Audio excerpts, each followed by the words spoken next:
Conversation 2. Welcome to the morning show.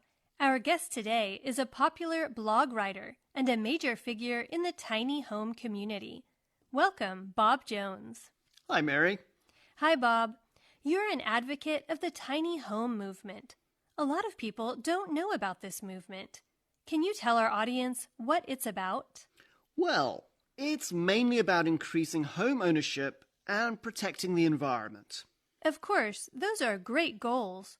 But I've seen your blog, and you write about houses that are as small as 20 square meters. That's not a realistic size for families. I do talk about very small homes, but there's no set definition of a tiny home. And other people include homes that are much larger, say 60 square meters. And you'd be surprised. Many families of four are happy living in houses that are under 30 square meters. But I think most of us want spacious homes. The average new house in this area is 150 square meters, and that's what people dream of owning. Yes, but I think that dream needs to change, considering the cost of housing. Housing costs are high, but do people really save that much by having a smaller home? Absolutely. Many people who can only afford to rent a larger home are able to buy a tiny home.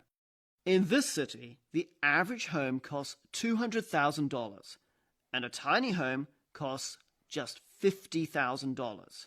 Those are huge savings. So tiny homes might not be for everyone, but they're a good option for many.